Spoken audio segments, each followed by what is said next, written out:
Another cool color trick that you can do in Adobe Illustrator is called adjust color balance. Now this is quite easy to do in Photoshop. There's like a little like filter for it, but in Illustrator, not so much until recently, which I think, I don't know when they added this, but it's kind of nice.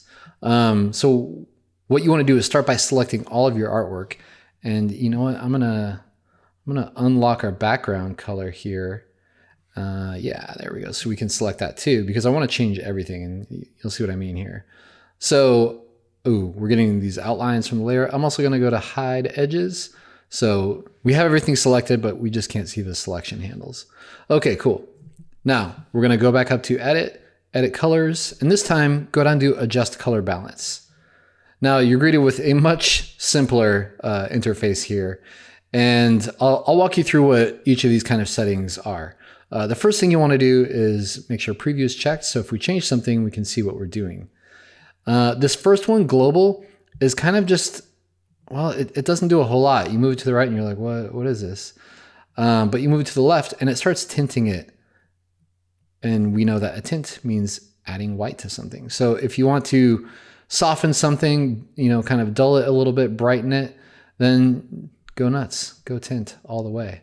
That is not what I want to do, so I'm going to hit 0. Let's see. If we go to grayscale, this is a great way to kind of quickly do a grayscale check too, like a value check. So if you hit convert, it'll just make it black and white. So we're seeing the gray value. So it's been converted to grayscale. So pretty cool. Like that's a great little preview trick right there.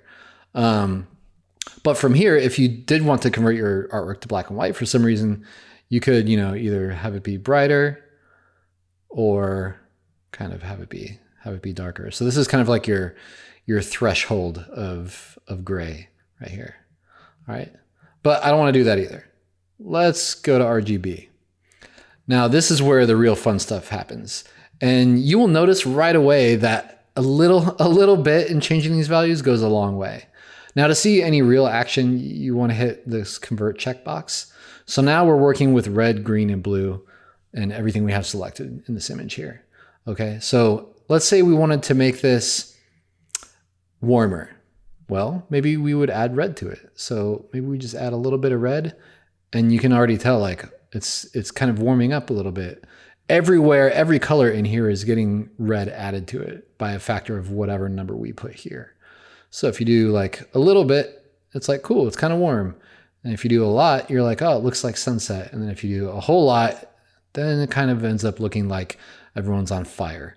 So yeah, it's kind of cool. And then conversely, you can take red out of these colors also, right? And then it starts to cool down a little bit. There's a lot more green. And if you look at these three dots, you can kind of tell, well, what colors are the most dominant, right? The ones further to the right are. So this really comes in handy if you know how colors mix together, because then you could say add 50% red and 50% blue, and you get this nice kind of like pinkish purple color, right? Which is awesome.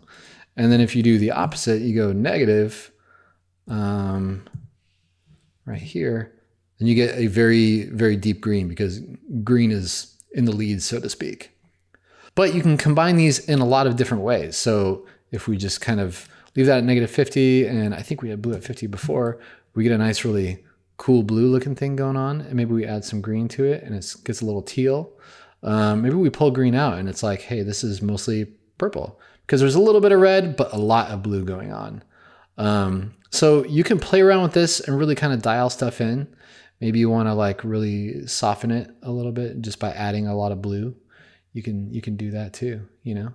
But whatever the two colors are that are the most dominant, Illustrator is going to mix those together, and that's what will happen with the colors of your artwork. So pretty fun, a little tricky to use, but if you understand how colors mix together, then this is a lot easier. And you should have a little bit of that knowledge.